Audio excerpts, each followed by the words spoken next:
Hello, my name is Martha Johnson. I'm 70 years old now, living in Maplewood, Tennessee, a town small enough that we still have just one traffic light downtown. I want to share something extraordinary that happened to me when I was 56, something that completely transformed my understanding of this world and what lies beyond it. I was born and raised right here in eastern Tennessee, in these rolling hills that change with every season. My daddy worked at the paper mill for 42 years.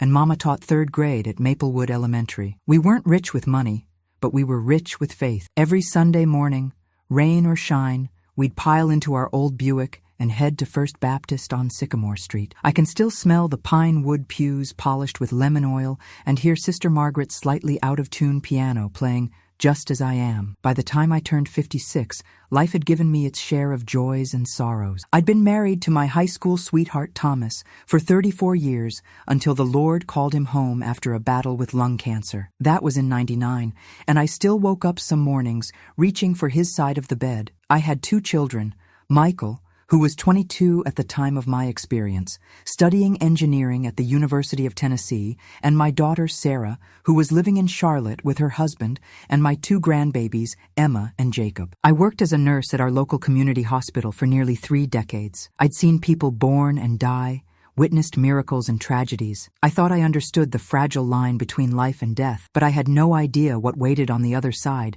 until I experienced it myself. It was October 17th, 2011. The mountains were painted with autumn colors, fiery reds, burnt oranges, and golden yellows that seemed to set the hills ablaze when the sun hit them just right. The air had that crisp, apple cider sweetness that makes fall my favorite season. I remember looking out my kitchen window that morning, watching a family of cardinals at the bird feeder Thomas had built years ago, thinking how he would have loved that splash of red against the fall colors. I had been doing a water-only fast for spiritual reasons, nothing but water for 6 days. Now, this wasn't something I decided on a whim. For months, I'd felt a growing distance in my relationship with God. My prayers seemed to hit the ceiling and bounce back. The Bible verses I'd known my whole life felt flat on the page. After Thomas passed, I'd leaned hard on my faith, but somewhere along the way, that connection had faded like an old photograph left too long in the sun. I'd heard Pastor Wilson preach about the spiritual discipline of fasting, how it strips away the physical to heighten the spiritual. I'd done one-day fasts before,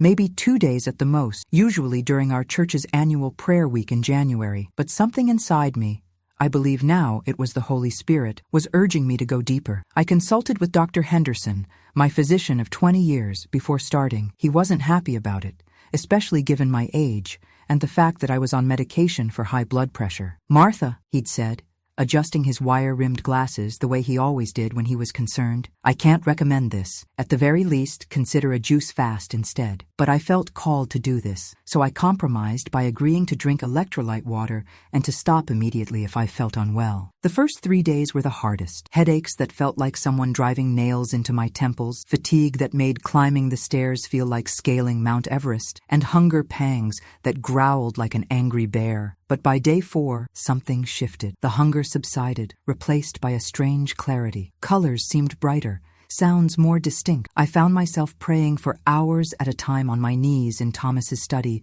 words flowing like they hadn't in years. Day 6 dawned clear and bright. I woke feeling light, almost weightless, despite having lost about 8 pounds according to the bathroom scale. I put on my favorite cardigan, the blue one Thomas had given me for our 30th anniversary, over my floral dress and house slippers. Michael had come home from college unexpectedly the night before, saying he just felt he should visit. Now I know that was God's provision, making sure someone would be there. It was around 2:30 in the afternoon. I'd spent the morning writing in my prayer journal, mostly thoughts about my brother Robert. He'd been battling the bottle since his time in Vietnam. Back then, they didn't talk about PTSD or trauma. They just expected boys to come home from war and pick up where they left off. Robert tried. Lord knows he tried. But the nightmares and the memories drove him to drink until drinking became its own problem, bigger than the one it was trying to solve. I was standing at my kitchen sink, washing the teacup I'd been using for hot water with lemon. Through the window,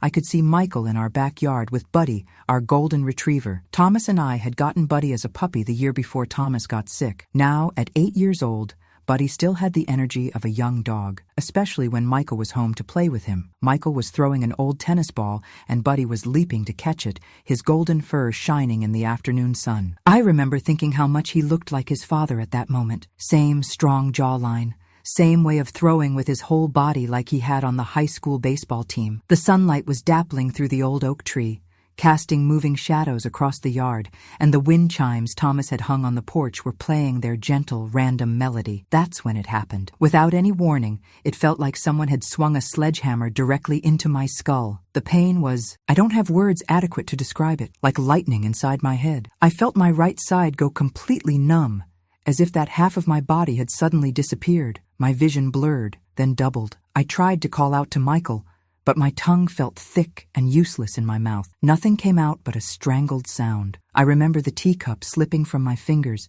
shattering on the floor. It was my mother's china, with the little pink roses around the rim. I reached for the counter to steady myself, but my arm wouldn't cooperate. I felt myself falling, almost in slow motion. On the way down, my head hit the corner of the kitchen island, the one Thomas had installed during our renovation in '96. Then everything went black. What happened next exists outside of time as we understand it. It wasn't dreamlike or foggy or distant. It was more real than anything I've ever experienced in this world. Michael told me later what happened on this side. Buddy had started barking frantically.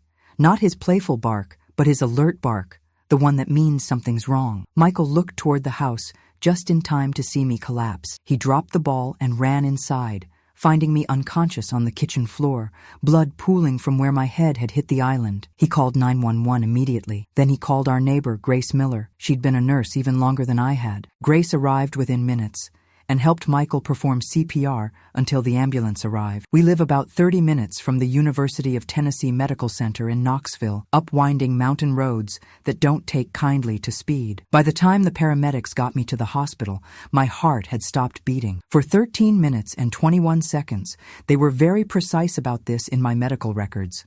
I was clinically dead. The doctors later explained that I had suffered a hemorrhagic stroke, likely triggered by severe dehydration and electrolyte imbalance from the extended fast. My blood pressure had skyrocketed, causing a blood vessel in my brain to rupture. But what medical science can't explain is what I experienced during those 13 minutes and 21 seconds. First, I felt a gentle separation, like taking off a heavy coat on a warm day. I was suddenly free from pain, free from the limitations of my body. I found myself floating near the ceiling of my kitchen, looking down at the scene below. I could see my body sprawled on the blue and white linoleum floor that had needed replacing for years. Michael was kneeling beside me, performing chest compressions, counting them out loud the way they teach in CPR class. 1, 2, 3, 4. His voice was steady, but his face was contorted with fear, tears making tracks down his cheeks. Grace had arrived and was giving me rescue breaths between Michael's compressions. Buddy was whimpering in the corner by the refrigerator, his tail tucked between his legs. I could see everything with perfect clarity: the spilled water from my broken teacup, the family photos on the refrigerator,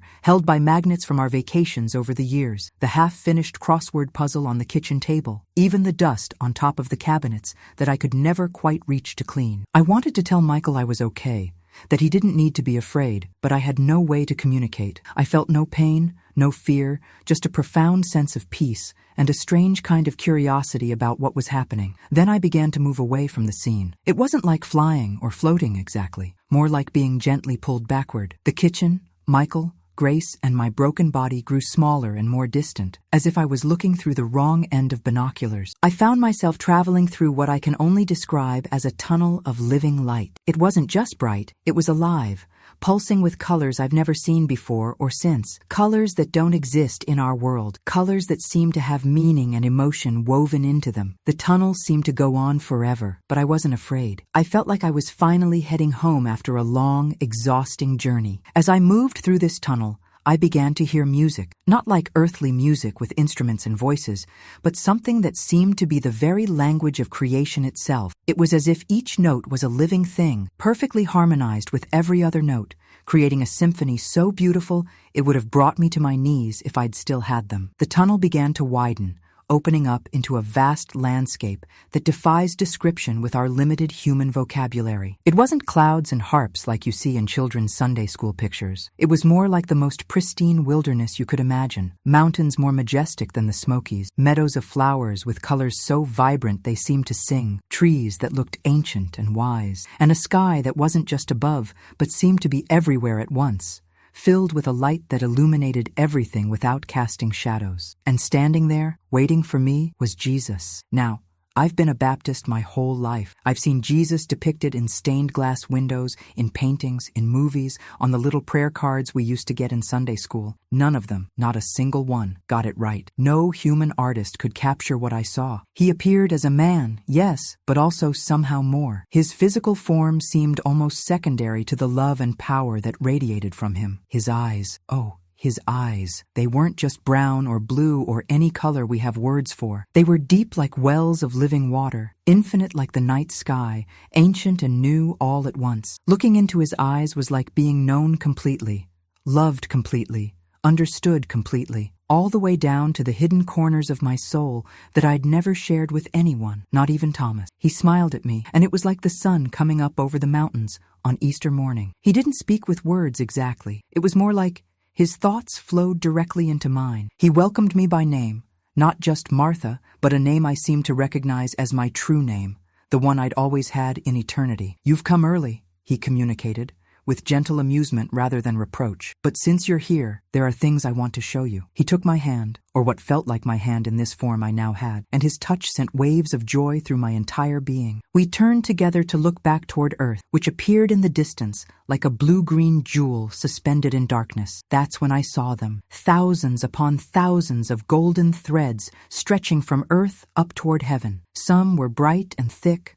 others thin and barely visible. They moved like strands of wheat in a gentle breeze, each one alive and purposeful. "What are they?" I asked, though no words passed my lips. "These are living connections," Jesus explained. "Each one is a soul reaching out beyond the physical world, creating a direct line of communication with heaven." I noticed that the threads came from all over Earth, from towering cathedrals in Europe, from tin-roofed churches in Africa, from living rooms and hospital rooms, from prisons and palaces. "Many of these are people in prayer," Jesus continued. "But the brightest ones, the strongest ones, those are my children who are fasting and praying together." He guided my attention to one particular thread that, to my surprise, I somehow knew was my own. It was glowing with unusual brightness. "This is your connection, strengthened by your fast. Do you see how it shines?" He then showed me how different types of fasting created different types of connections. Some threads were pure gold, shining brilliantly. "These," he said, "are from those who fast with pure hearts, seeking only a deeper relationship with me and my Father." Others had a strange, dull quality to them, despite their thickness. "These come from those who fast for show,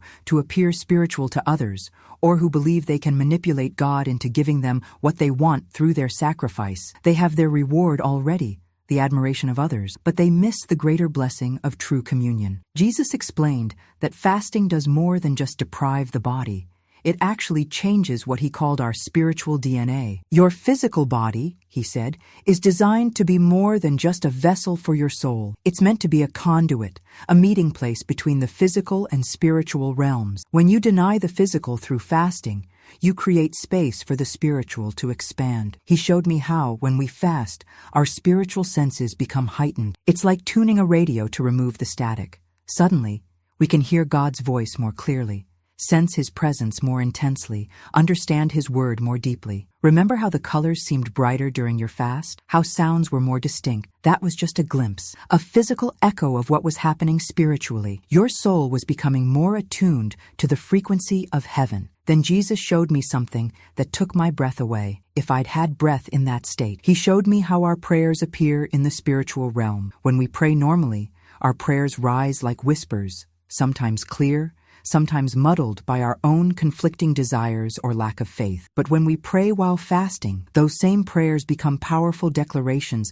that reverberate through the spiritual atmosphere like thunder. When you fast, Jesus told me. Your prayers carry more weight in the spiritual realm. It's like speaking with authority that wasn't there before. Moses fasted before receiving the law. Elijah fasted before outrunning Ahab's chariot. My servant Daniel fasted before receiving visions of the future. I myself fasted for 40 days before beginning my ministry and facing the tempter in the wilderness. Then he showed me something that looked like chains, dark, heavy chains that were wrapped around some of the golden threads. They seemed to be made of something denser than physical matter, something that absorbed light rather than reflected it. These represent the bondages that hold my children captive, he explained. Addictions, generational curses, spiritual oppression, habitual sins, wounds from the past that never healed properly, things that human effort alone cannot break. I thought immediately of my brother Robert, of the chains of alcoholism that had bound him for decades. Yes,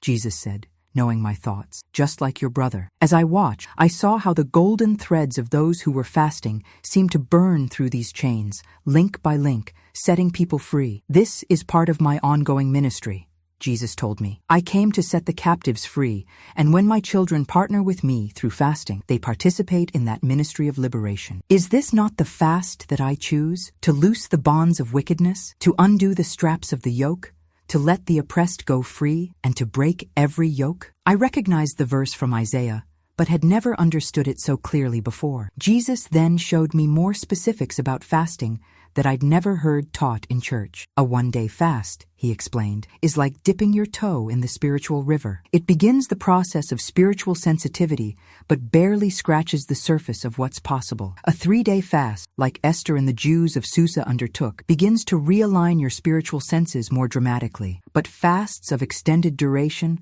like the one you were undertaking, create lasting changes in your spiritual receptivity. He showed me how different types of fasts affect the body and spirit differently. A water-only fast, like mine, creates the most direct spiritual connection, but is the hardest on the body. A juice fast sustains the body better while still creating significant spiritual space. A Daniel fast, fruits, vegetables, and water, allows for longer periods of spiritual focus without the same physical strain. The specific type matters less than the heart behind it, Jesus said. What matters most is the surrender, the sacrifice, the setting apart of physical needs for spiritual purposes. Then Jesus did something that took me completely by surprise. He showed me scenes from the future, of me, sharing this very testimony with others. I saw myself sitting across from a woman about my age in a coffee shop, tears streaming down her face as I told her about the golden threads. I saw myself speaking to a small group in someone's living room,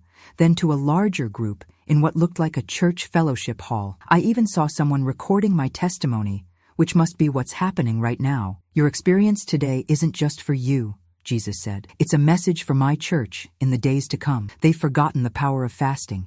Many see it as an outdated ritual, a legalistic practice with no place in modern Christianity. Others use it as a spiritual performance, a way to appear devout, without the heart transformation it's meant to produce. Tell them what you've seen. Remind them of this powerful gift I've given them. Just as I was taking all this in, feeling overwhelmed by the responsibility of carrying such a message, Jesus looked at me with those incredible eyes and said something that broke my heart. It's not your time yet, Martha. You need to go back. I felt an immediate sense of profound disappointment, deeper than any I'd ever experienced. Being there, with him, was like finally finding where I belonged after a lifetime of searching. Every moment in his presence filled voids in my soul I hadn't even known were there. The thought of going back to my broken body, to pain and limitation, to the dull colors and muffled sounds of the physical world, was devastating. Jesus placed what felt like his hand on what felt like my shoulder. I understand, he said, with such tenderness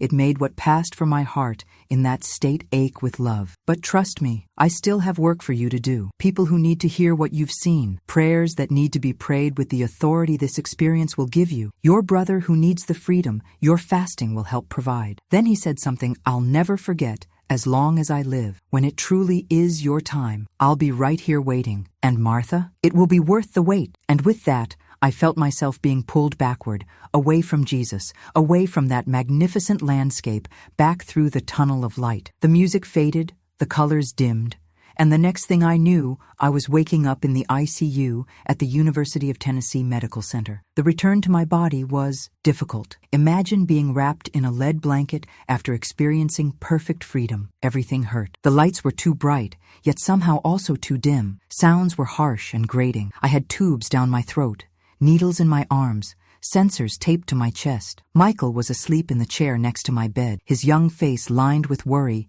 even in sleep. He looked like he'd aged 5 years in however long I'd been there. I tried to move and couldn't, tried to speak and couldn't. But I could feel tears running down my face, tears of grief for what I'd left behind, tears of gratitude for what I'd been shown, tears of love for my son, who sat vigilant by my bed. A nurse noticed I was awake and rushed over. Within minutes, the room was filled with medical staff. Later, I learned just how miraculous my awakening was. The doctors had told Michael and Sarah to prepare for the worst. Even if I survived, they said, I would likely have significant brain damage from being without oxygen for so long. They talked about permanent disability, about quality of life decisions that might need to be made. But against all medical expectations, my brain scans came back normal after I regained consciousness. I had some physical weakness on my right side that would require months of physical therapy, but my mind was intact. The neurologist, Dr. Patel, kept shaking his head every time he examined me. Mrs. Johnson, he said about a week after I woke up, I've been practicing medicine for 27 years.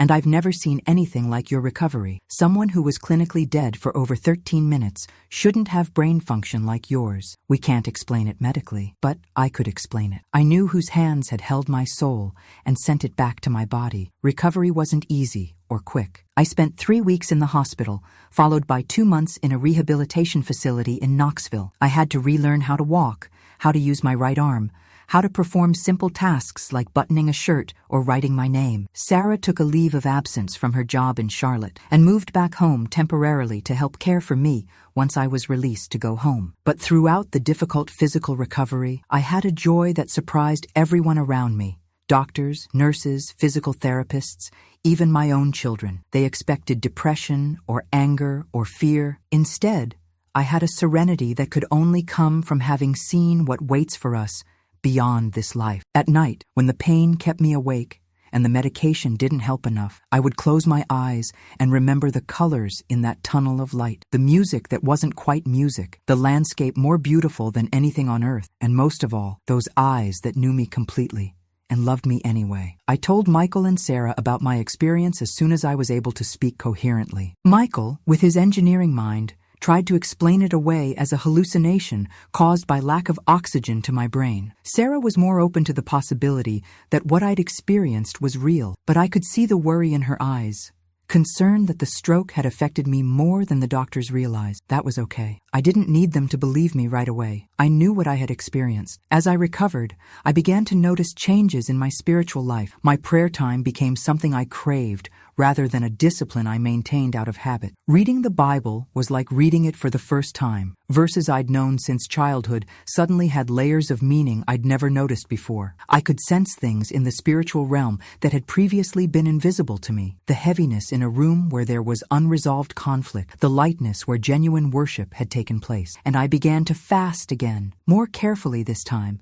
with medical supervision and proper preparation. Not water-only fasts, but modified fasts that were still spiritually effective without putting my health at risk. 1 week each month, I would do a Daniel fast, fruits, vegetables, and water only. Every Wednesday, I would do a sunrise to sunset fast, drinking only herbal tea and water. The first major test of what I'd learned came about 4 months after my experience. I was still using a cane to walk and had only regained about 80% function in my right arm, but I felt an unmistakable prompting to fast specifically for my brother Robert. Robert was 59 then, 2 years older than me. He'd been drinking heavily since returning from Vietnam in '75. He'd tried everything: AA, rehab, 3 times, counseling, medication. He'd have periods of sobriety that would give us all hope, only to relapse again, usually when the nightmares got too intense. He'd lost 2 marriages to his drinking, was estranged from his only daughter,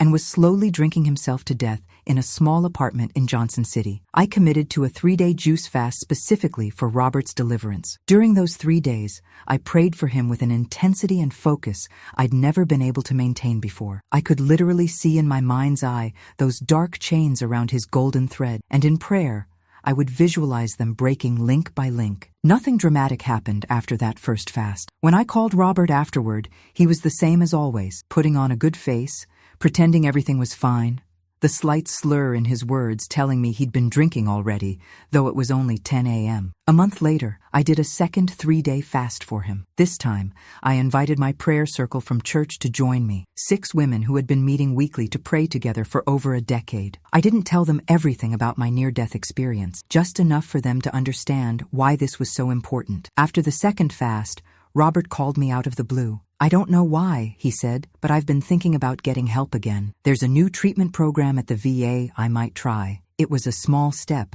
but significant for someone who had grown cynical about recovery after so many failed attempts. 3 months later, I felt led to do a third fast for Robert, this time for 5 days. By then, my health had improved enough that Dr. Henderson approved a more rigorous fast. Sarah and Michael were still skeptical about the whole thing, but they'd stopped trying to talk me out of it. On the 4th day of this third fast, something extraordinary happened. I was in my bedroom praying when I had a vision, not like my near-death experience, but vivid nonetheless. I saw Robert in his apartment, on his knees, surrounded by empty bottles, sobbing uncontrollably. In the vision, I saw what looked like heavy, rusty chains falling from his body, link by link, clattering to the floor, and then disappearing like smoke. That same evening, at about 11:30 p.m., my phone rang. It was Robert, and he was indeed sobbing so hard I could barely understand him. "Martha," he managed to say, "something's happening to me." I was about to pour a drink, and I suddenly couldn't do it. It was like someone was holding my arm. I've been pouring every bottle I have down the drain. I can't explain it. It feels like chains breaking. Am I going crazy? I told him then about my fasts, about my prayers, about the vision I'd had just hours earlier. There was a long silence on the other end of the line. "You did this for me?" he finally asked, his voice small like when we were children. "After all these years, after all the times I've tried and failed, you still believed I could be free?" "It's not what I did, Robert," I told him. "It's what Jesus did. I just partnered with him." That was 5 years and 4 months ago. Robert hasn't had a drink since that night. He says the desire for alcohol, which had been his constant companion for over 3 decades, vanished like it had never been there. He reconciled with his daughter, became an active member of a church in Johnson City, and now leads a support group for other veterans struggling with PTSD and addiction. Since my experience, I've shared my testimony whenever I've been invited to, in living rooms, in church basements, in women's conferences. I've sat with people preparing for their own fasts and guided them through the physical and spiritual preparations. I've prayed with dozens of families who have loved ones trapped in various kinds of bondage, addiction, mental illness, abusive relationships. I know some people hear my story and think I hallucinated or that my oxygen-deprived brain created a comforting illusion. Some people, even in the church, get uncomfortable with talk of visions and near-death experiences. They prefer their spirituality tidy and predictable, confined to Sunday mornings and Wednesday night Bible studies. That's okay. I don't need everyone to believe me. I know what I experienced. I know what I saw. And I know that fasting isn't just some religious ritual or ancient practice with no place in our modern world. It's a direct line to heaven, a way to partner with Jesus in his ongoing work, and one of the most powerful spiritual tools available to us. I still fast regularly, though I'm more careful now at my age. I still see those golden threads in my mind's eye when I pray for people. I still remember the indescribable colors in that tunnel of light, the music that seemed to be made of joy itself, and most of all, those eyes that held the universe in them, eyes that are waiting for me when it truly is my time. So that's my story. That's what happened to me on the 6th day of a water fast, when my heart stopped for 13 minutes and 21 seconds. It changed everything for me. My hope in sharing it is that it might change something for you too. Maybe you're going through your own valley right now, a health crisis, a struggling family member,